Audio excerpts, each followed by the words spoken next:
안녕하세요. 이번 시간 계속 이어서 60회 FAT 1급 이론입니다. 실무 이론 평가. 예전에 15개에서 10개로 줄었죠. 10분 정도가 아니라 이제 5분 정도 시간 재고 한번 풀어보셨나요? 풀어보시고 난 다 맞았어. 그럼 상관없죠. 근데 조금이라도 조금 이상한 게 있었다 그러면 이제 강의 들어보시고 확인해 보세요. 1번. 여기는 뭐 일반기업회계 기준이나 관련세법을 적용한다고 가정한다. 뭐 당연한 얘기고 1번 갑니다. 재무제표 작성과 표시에 관한 일반 원칙으로 옳은 거, 맞는 건지 틀리는 건지 확인하시고, 자산가 부채는 원칙적으로 상계하여 표시한다.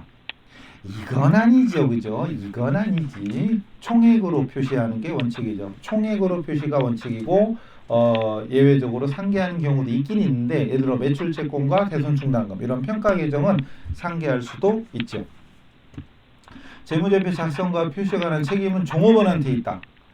말도 안 되죠. 이것도 경영자한테 있죠. 경영자. 이것도 문제 많이 나온 거죠. 그 다음 중요한 항목은 재무제표 본문이나 주석에 통합하여 표시한다. 앞뒤가 안 맞죠? 앞뒤가 안 맞죠. 중요한 거는 따로따로 구분하여 표시하고 중요하지 않은 건 통합할 수 있죠. 또 그럼 1, 2, 3번 다 틀렸으니까 답은 4번이겠네. 재무제표 작성할 때 계속 기업으로서의 존속 가능성을 평가해라. 계속 기업, 회계 공준 중요한 거죠. 2번 한공의 주식거래 관련된 자료인데 평가손익으로 오른 거. 평가손익 이익이나 손실. 평가이익인지 손실인지 알 수 없으니까 평가손익 오른 것은 23년 3월 달에 단기 투자 목적. 그럼 단기 매매 증권이겠죠. 단기 투자 목적으로 주식을 샀어요. 그리고 100주를 2만 원씩이면 200만 원인가? 이때 수수료는 4만 원이다. 이 문제 포인트가 이거죠. 수수료. 매입할 때 수수료 원래는 어떻게 해라? 원래는 원가에 산입해라. 원가에 산입하는데 단기 매매 증권일 때, 단기 매매 증권일 때는 단기 비용 처리죠. 단기 비용 처리입니다. 그래서 결국은 이 문제는 원가에 산입하는 게 아니에요. 그리고 기말 공정가치는 주당 17,000원. 그럼 주당 2만 원에서 주당 17,000원 됐으니까 마이너스 3,000원이죠. 떨어졌죠. 손실입니다. 그 와중에 이익 찾은 사람은 머리카락 귀민머리 2개씩 뽑아야 돼. 자, 손실입니다. 손실인데 주당 3,000원에 100주니까 30만 원이죠. 그럼 답은 3번이고요. 만약에 단기 매매 증권이 아니고 매도 가능 증권이었다면 요 4만 원 수수료를 원가에 산입하죠. 그럼 204만 원이야. 204만 원짜리가 170만 원 되는 거니까 그때는 1번이 되는 겁니다. 1번이나 3번이 문제에 따라서 답이 될 수 있죠. 매도 가능일 때는 1번, 단기일 때는 3번. 근데 이 문제가 단기 투자 목적이니까 3번이 된 거죠. 답이 3번입니다. 두 번째, 현금 및 현금성 자산. 이것도 잘 나오죠. 해당되지 않는 걸 물어봤어요. 않는 거. 보통예금, 당좌수표, 그리고 당좌예금, 보통예금, 당좌예금 이런 건 다 통화 및 통화대유니까 현금 및 현금성 자산입니다. 그런데 취득 당시 만기가 1년 이내인 금융상품이 아니고 3개월 이내죠. 3개월 이내면 현금성 자산. 이게 틀렸죠. 그러니까 다음 이거 우리 AT 시험에 많이 나오는 거. 수정전시산표의 외상매출금과 대손충당금 잔액이다. AT에 많이 나오는 게 대손이죠. 대손충당금, 대손상각비 이게 많이 나옵니다. 기말 외상매출금의 회수가능액을 97만 원으로 추정했다. 여기서 중요한 포인트가 회수가능액. 이때 회수가능액이 뭐냐? 이걸 알면 맞추는 거고 모르면 틀리는 헤매는 거지 뭐. 회수가능액은 외상매출금에서 대손충당금을 뺀 금액입니다. 그러니까 외상매출금에서 충당금 뺀 거니까 벌써 답이 대충 보여. 이때 기말 재무상태표에 표시할 충당금이 얼마냐 그러는데 답이 나왔어요 이미. 외상매출금에서 충당금을 뺀 게 회수가능액 97만 원입니다. 그러면 100만 원에서 얼마 빼야 97만 원 나오냐?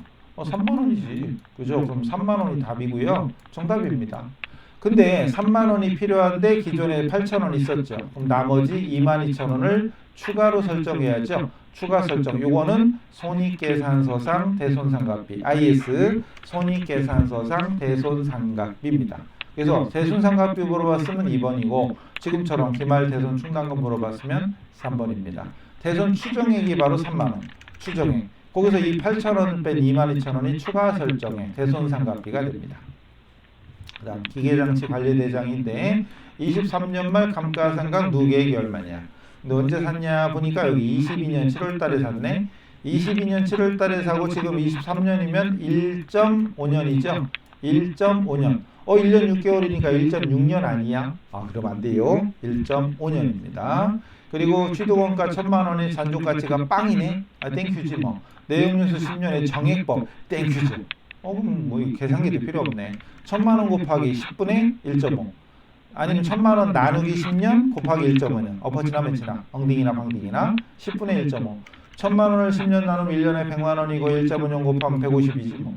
1년 반 월할 계산 1년 반 7월이니까.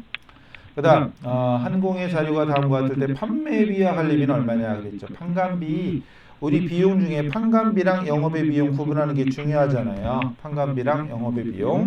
그 중에 영업의 비용에 속하는 건 이익이 손실 이익이죠. 손해보는 걸 이겨내야 이익이 생길 거야 언젠가. 손실 이익, 급여, 퇴직급여, 복리후생비, 대손상가비, 임차료, 이자 비용, 이익이 할 때 이, 기부금, 이익이 할 때 기, 접대비, 판관비네. 결론은 이자 비용하고 기부금 빼고는 다 판관비예요. 나머지 다 더하면 답이야. 1627, 32, 35, 377, 377, 1번이네. 이건 어려운 게 아니죠. 근데 여기서 헤매고 있다. 그럼 이론 공부를 더 해야 된다는 얘기죠. 이론 공부 열심히 하셔야 돼요. 당장은 자격증이 급하지만 궁극적으로는 자격증은 필요 없어요. 솔직히 실력이 중요한 거지. 실력이 없으면 자격증 의미가 없어. 당장은 자격증을 따야 되겠죠. 이력서에 써야 되니까. 근데 공부의 목적이 자격증이냐 실무에 나가서 쓸 거냐 이걸 생각하면서 이론을 튼튼히 하셔야 됩니다. 다음 이런 게 문제네. 이런 게. 자, 2월에 매출원가를 물어봤어요. 매출원가니까 팔린 거고요. 총평유법. 그 중에 제일 어려운 건데 총평유법. 뭐가 문제인 거 아니? 옛날에는 문제지가 종이야. 문제지가 종이를 주니까 그냥 문제 보면서 종이 볼펜으로 끄적끄적 빨리 해가지고 답을 내면 돼. 근데 지금 모니터잖아요. 모니터죠. 그 유튜브 보여드렸죠. 지금 시험이 이렇게 나와. 문제지가 어디 있지? 이것도 사전 테스트고 문제 어디 갔니? 이렇게 프로그램이에요. 프로그램. 지금처럼 PDF 파일도 아니고, 지금 저는 PDF 파일인데 PDF 파일이 아니고 프로그램의 웹상에, 이게 프로그램 이름 뭔지 몰라. 어쨌든 웹상에 이게 문제지가 있어. 그럼 눈으로 보고 찍어야 돼. 물론 지금 책상 위에 A4 용지 하나 놓고 풀 수 있거든요. A4 용지 하나는 올려놓고 풀어야 돼. 그리고 이렇게 도리도리 하면 안 된다고 그랬죠. 누구처럼 도리도리 하면 큰일 나. AI가 부정행위로 강조해요. 그래서 그냥 왜 아시죠? 웹캠 틀어놓고 스마트폰 켜가지고 내 모습을 찍죠. 그래서 채점할 때 그것까지 본단 말이에요. 이 사람이 이렇게 보는지. 그래서 비대면 시험 볼 때 옆에 전 책장이 있거든요. 책장도 가렸어. 시커먼 커튼으로 그냥 가려가지고 아예 안 보이게, 스마트폰에 아무것도 안 보이게 막 이렇게 해놨어요. 어쨌든 그래야 이렇게 보고 풀어야 돼. 물론 이제 여러분이 그 종이에 놓고 풀어도 되지만 A4 용지 하나 놓고 푸니까. 자, 일단 봅시다. 어쨌든 총평균법이니까 한 달이면 한 달, 1년이면 1년치를 다 묶어서 해야 돼. 전기 6월 기초, 그리고 매입이 있고 매출 하나 있네. 그럼 기초랑 매입을 다 묶어. 300, 500, 200이니까 1000개고요. 금액을 다 묶어. 3만원, 10만원, 8만원, 21만원. 그럼 21만원 나누기 1000개 하면 단위당 원가는 210원입니다. 그죠? 그리고 팔린 건 200개야. 그럼 200개에다 210원 곱한 게 답이지. 그럼 42,000원. 이게 답이고요. 만약에 매출원가 팔린 걸 물어본 게 아니라 재고 남은 걸 물어봤다. 그럼 1000개 중에 200개 팔렸으니까 800개 남았죠. 800개 210원이면 16만 8천원. 요게 기말재고. 기말재고 물어봤으면 3번. 매출원가 물어봤으니까 2번. 만약에 선입이다. 선입선출법이다. 가장 기본이잖아요. 선입일 때는 매출원가가 자, 위에 거부터 팔리죠. 위에 거 100원짜리부터 팔립니다. 근데 100원짜리인데 300개나 있네? 그럼 300개 100원짜리, 아니 300개가 아니라 200개 팔았지? 200개 100원짜리 2만원. 없네 여기는. 2만원이 답이고, 만약에 후입이라면 요 둘 중에 밑에 거부터 나가죠. 200원짜리 200개면 4만원이네. 매출원가가. 매출원가 팔린 거죠. 재고가 아니라 팔린 거예요. 8번. 벌써 세법이네. 예전에 15개니까 회계 원리가 몇 개였더라? 10개였나? 9개였나? 모르겠다. 어쨌든 어제 일도 까먹으니까 이해하세요. 그냥 오래되면 그렇게 돼요. 사람 앞에 두고 이름이 뭐지? 막 이름이 생각 안 나고 막 이래요. 지금 FAT 하고 있나 TAT 하고 있나 이해하세요. 그냥. 자, 부가세법상 사업장에 대한 설명 중 옳지 않은 거 틀린 거예요. 사업장이 둘 이상인 경우 주사업장에서 총괄 납부하는 게 원칙이다. 주사업장 총괄 납부라는 게 있죠. 근데 그게 원칙이냐? 그건 아니지. 사업장별 과세 원칙. 사업장별 과세 원칙이 원칙이고 예외로 주된 사업장에서 총괄 납부하거나 아니면 사업자를 단위로 사업자 단위 과세가 있죠. 그죠? 결론은 틀렸네? 답이네. 답이네요. 그 다음 부동산 임대업의 경우에는 부동산 소재지죠. 부동산 매매업은 업무 총괄 장소, 제조업일 때는 최종 제품 완성 장소, 직매장은 사업장이다. 그러나 하치장은 사업장이 아니다. 굉장히 중요한 거죠. 이것도 문제 나올 때 있죠. 그 다음 일반 과세자고요. 23년 1기 확정 때 공급가액, 공급 내역이니까 매출한 거지. 매출한 거. 매출세액이 얼마냐 물어봤어요. 매출세액. 세금. 부가세 10%잖아요. 그럼 공급가액이 10%지. 그리고 더 제시된 금액에는 부가세가 포함되지 않았다. 이건 부가세 포함이 안 된 거야. 만약에 부가세 포함된 거다. 그럼 세액은 110분의 10. 에잉? 110분의 10은 뭐다냐? 이러고 곤란해요. 공급가액 100, 부가세 10. 100%에 10% 더하면 110%. 공급대가 110이잖아요. 그럼 110원 중에 10원. 110분의 10이지. 뭔 소리야? 이러고 있으면 또 나누기 1.1. 나누기 1.1. 아직도 뭔 소리야? 이러고 있으면 이론 좀 열심히 하고 오셔야 돼요. 여기는 다행히 포함이 안 됐대. 또 세금계산서는 적절하게, 적법하게, 법에 맞게 발급 또는 수취하였다. 제품 매출 팔았으니까 700만 원 팔았네? 그럼 이거에 10% 부가세는 70만 원. 매출세에 70만 원. 거래처에 증정한 제품, 증정? 파는 게 아닌데? 증정? 전문용어로 간주 공급이죠. 간주 공급의 과세 표준은 시가죠. 요게 아니라 요거 시가 300. 그럼 300에 10%는 30만 원.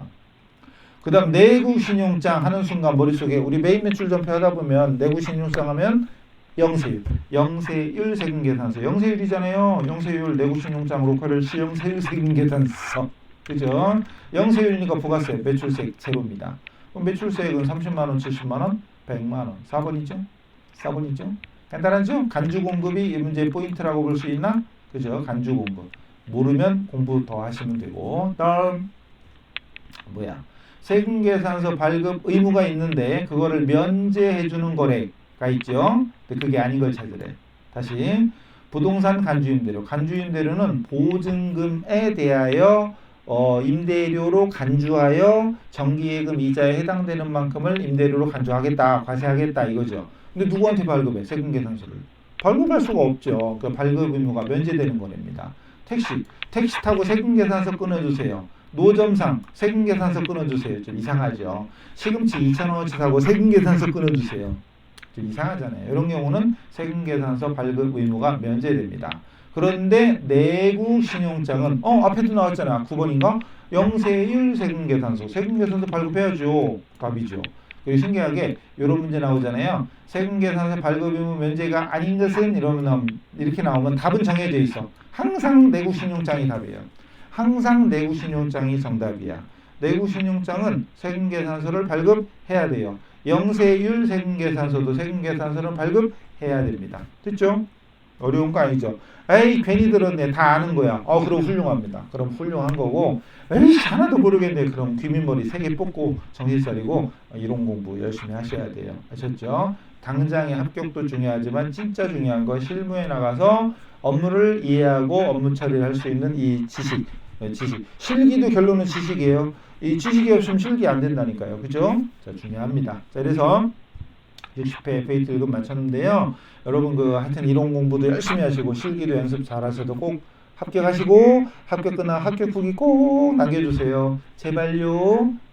그죠? 자, 앞으로는 이제 카페는 물론 이 유튜브에도 계속해서 올릴 겁니다. 그동안 유튜브는 이제 카페에 올리는 강의들 때문에 유튜브를 할 수가 없었었는데 이제 좀 올릴 거 다 올려놔가지고 이제 유튜브에 계속 앞으로 필요한 거 올릴 겁니다. 유튜브 들으신 분들은 앞으로 이제 기대하시고 또 AT 기출문제뿐만 아니라 여러 가지 올릴 거니까 응원해 주시기 바랍니다. 초대꼴 아시죠? 네, 기대하겠습니다.